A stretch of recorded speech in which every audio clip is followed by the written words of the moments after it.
महान सनाई वादक डुमराव के रहल बनारस के नहीं के जानत और गायक वादक के ब्यास ठेकोइता अजय आजकल फुल फार्म बा गर्दा कइले बा। लालन गाय तरी रजनी लाल तिलेश्वर भरत के देखा कमाल।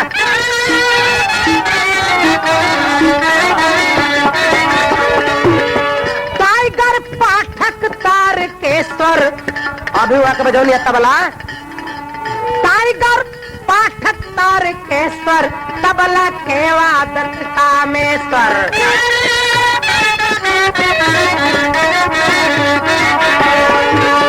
ट्रम्पेट वादक हसन जमाल नाल पे शंभू जय सवाल।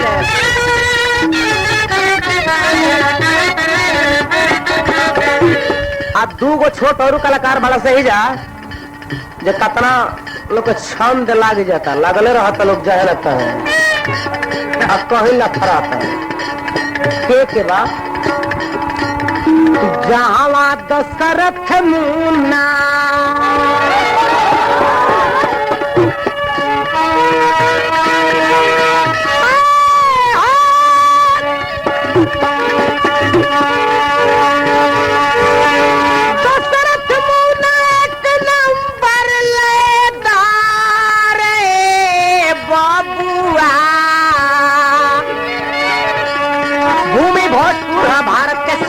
भूमि भोजपुर है भारत के सिंगार बबुआ।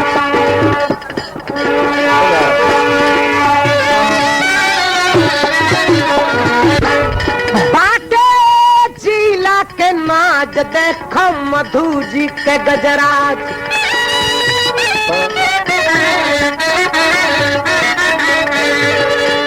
ऐसे भी कर कहे पाठन जोर वाला जेकर सगर हो बाटे हाला।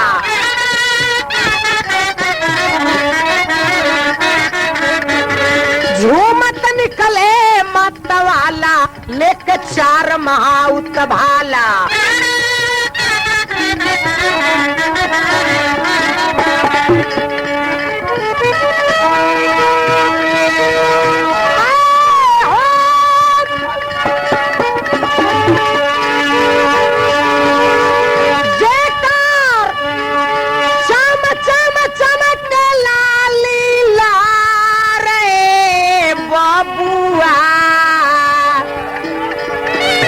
गजमुक्ता के संदेह होला भूमि भोजपुर है भारत के सिंगार बबुआ। भूमि भोजपुर है भारत के सिंगार बबुआ।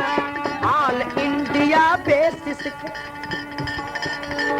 इंटरनेशनल भाषा है भोजपुरी। आई तो खाटी है मॉरिशस में भी बोलल जाला गुयाना में भी बोलल जाला जमैका में भी बोलल जाला। भोजपुरी भाषा वाले सब वेस्ट इंडीज द्वीप के थोड़के थोड़के हिस्सा हो सब Guyana Jamaica Kingston port of Spain सब जगह। और सुनाला हाला बाबा के हाला सीधे पिक्चर तक जाला।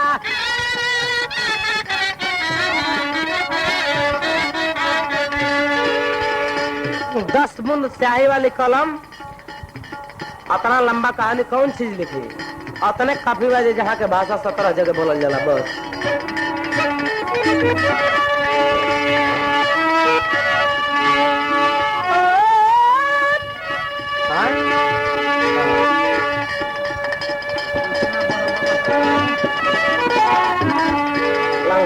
जहाँ तक देवी देवता तीर्थ के स्थल के सवाल वो तो कहीं काबा बक्सर के जानते बानी ब्रह्मपुर बरमेश्वर नाथ बगल में कृष्णा ब्राह्म दिया माथिन भवन आरा में आयरन देवी। अब कहीं के काबा कतना कहल जा सकेला।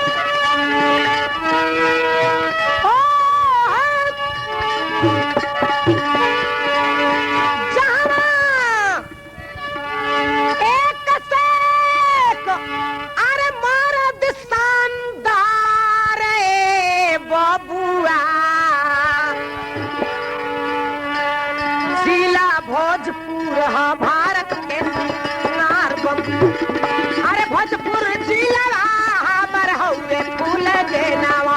भोजपुर जिला हमर हउए फूल गे नावा।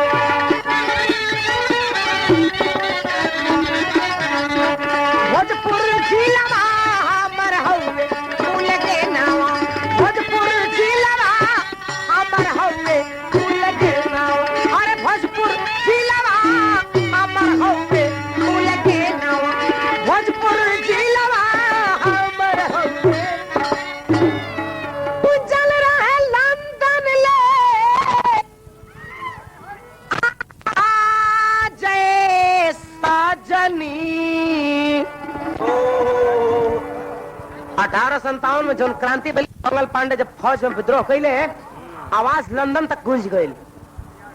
ओइजे करहन जब लंदन में आवाज गूंजल तो खलबली मच गई। उहे उ जगह पावन धरती। हारे बागी बलिया हमारा भारत के सरताज सजनी। जानकारी होगा कि चाहे खाली थरई कैला से ना हो, रियली बात बोलो। बागी बलिया हमारा भारत के सरताज सजनी।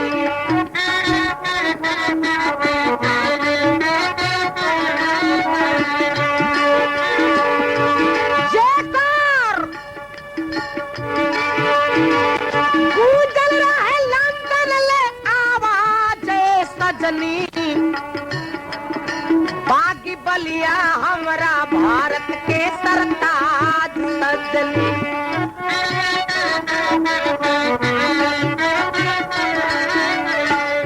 अब कैसे जालिम गोरन के सरकार कैलस भारी अत्याचार।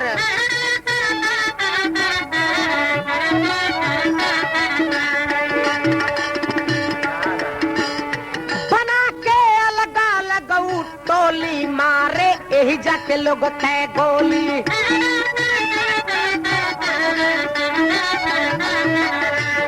ई बात देख के मंगल पांडे के खून खौल गई।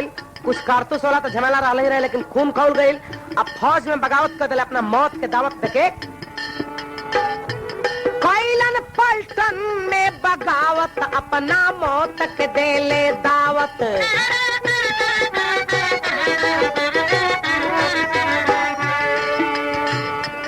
मंगल पांडे परवा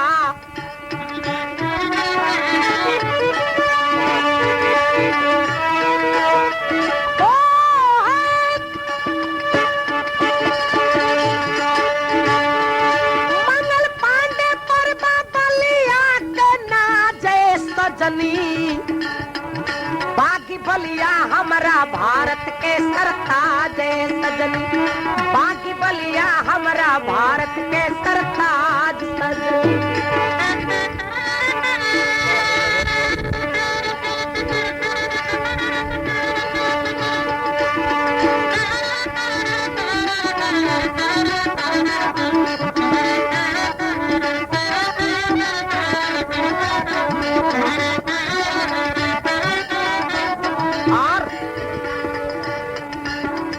औजार के करे सीतू पांडे ऐसन वीर बहादुर बाके रणधीर।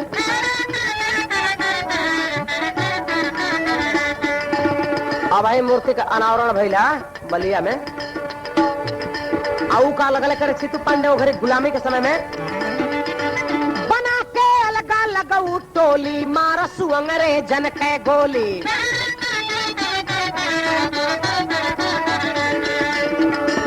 लूटल गईल रेल डखाना, फूकल गईल बैरिया थाना। फूकल गईल रेल डखाना, लूटल गईल बैरिया थाना। और तब जाके सबसे पहले स्वराज मिलल हो जा। सीतू पांडे जी कलेक्टर बन गए, सबसे पहले मिलल 14 दिन